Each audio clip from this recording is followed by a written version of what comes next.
नौकरानी एक घर के लिए कितनी जरूरी होती है, आइए देखते हैं। अरे बहू, ये देख, सारा साबुन बर्तन में रह गया। ये नौकरानी कोई काम नहीं करती, गंदा काम करके चली जाती है और ढेर सारा पैसा ले जाती है। अरे मम्मी जी, उसने तो साफ किया ही था। मेरे ही हाथ से इस ग्लास में सर्फ गिर गया था। अरे बस कर झूठी, उसे बचाने के लिए सारी जुगत लगा ले, लेकिन मैं तो इसे निकाल कर ही रहूंगी। हमारे जमाने में ना कोई नौकरानी थी और ना ही ये चिकने बर्तन। चूल्हे के जले बर्तनों को राख रगड़ कर साफ किया करती थी मैं। अरे माँ जी, मैं कहाँ बचा रही हूँ उसे। और वैसे भी आजकल नौकरानी जरूरत नहीं, स्टेटस सिंबल बन गया है। अब आप बताओ, मैं मुन्ना को नीचे घुमाने ले जाऊं तो लोगों से क्या बोलूं? झाड़ू पोछा खुद लगा रही हूँ। लोग सीधा यही पूछते हैं कि कौन सी नौकरानी काम कर रही है तेरे घर पर। अरे बस कर, ये भी कोई बात होती है? मम्मी जी, आप नहीं समझेंगी। शाम को नौकरानी घर आकर काम कर ही रही होती है कि सास को कहती है, माँ जी, एक बात बोलूं, बुरा न मानना। अरे वैसे तो मुझे तेरी शक्ल ही पसंद नहीं है, बात क्या खाक पसंद आएगी। अरे माँ जी, सुन तो लीजिए क्या कह रही है। तो मैंने कौन सा उसका मुंह पकड़ लिया है? अरे माँ जी, वो लाल साड़ी पहनती हो ना, ना पहना करो। सास का गुस्सा अब तो 7वें आसमान पर होता है। अरे वाह जी वाह, क्यों ना पहना करूं? और तू होती कौन है ये बताने वाली कि मैं क्या पहनूं क्या ना पहनूं? अरे माँ जी, पूरी बात तो सुन लो, वो बोलना क्या चाह रही है। अरे बुरा न मानो आंटी जी। अरे कौन है आंटी? अपनी उम्र देखी है तूने? 2-4 साल ही छोटी होगी मुझसे और मुझे आंटी बोल रही है। बहू सर पर हाथ रख लेती है। अरे अच्छी खासी उम्र दराज हो और आंटी ना बोलूं? मैं तुम्हारी बहू से भी 4 साल छोटी हूं। क्यों दीदी? बोलती भी क्या, एक तरफ सास यानी पति की माँ, तो दूसरी तरफ नौकरानी जिसके बिना घर का काम नहीं चल सकता। वो दरअसल माँ जी की शादी भी बहुत जल्दी हो गई थी ना। अच्छा ये झगड़ा छोड़ो, ये बताओ तुम माँ जी को लाल साड़ी पहनने से क्यों मना कर रही हो?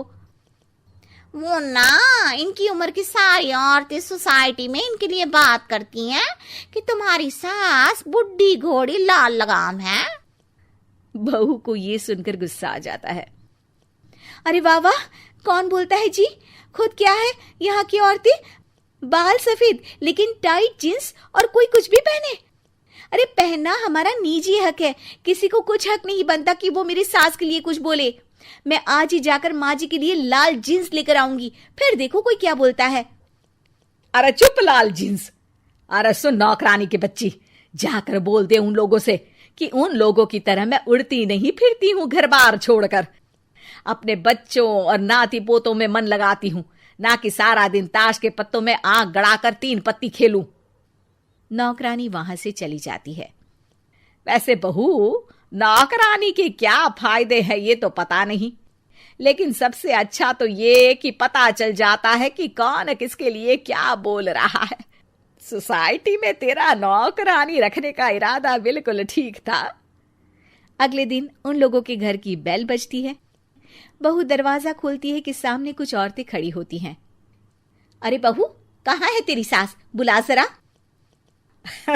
अरे बहन जी, आप सारी एक साथ आइए आइए, कैसे आना हुआ?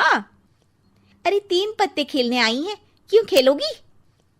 क्यों नहीं क्यों नहीं, वैसे भी बड़े दिन हो गए, एंटरटेनमेंट हुआ नहीं। बहू जा जाकर पकोड़े तो बना ला। अरे बस करिए, आगे कुछ पीछे कुछ। वैसे तो कहती है कि परिवार पर ध्यान देती है, हमारी तरह 3 पत्तियां नहीं खेलती। हमने कौन सा परिवार छोड़ दिया? सास सक पका जाती है। अब ये किसने कहा? मैं तो कहती हूं कि मैं भी थोड़ा बाहर निकलूं। आपने ही तो कमला नौकरानी से ये सारी बात की थी। सास और बहू को अब सारी कहानी समझ आ जाती है कि सोसाइटी की औरतें क्यों भड़क रही हैं। माफ करिए आंटी, मैं छोटी हूँ, लेकिन फिर भी पहले तो आप लोगों ने माँ की लाल साड़ी का मजाक उड़ाया था ना। हाँ, उड़ाया था, लेकिन उससे पहले तो तुम लोगों ने हमारी जीन्स के बारे में बात की थी। अरे क्यों ना पहने हम जीन्स, तुम्हारे पैसों की थोड़ी ना है। सास और बहू सर पकड़कर बैठ जाती है। देखा बहू, ये खेल कर गई तेरी नौकरानी, यहाँ की बात वहां तो वहां की बात यहाँ।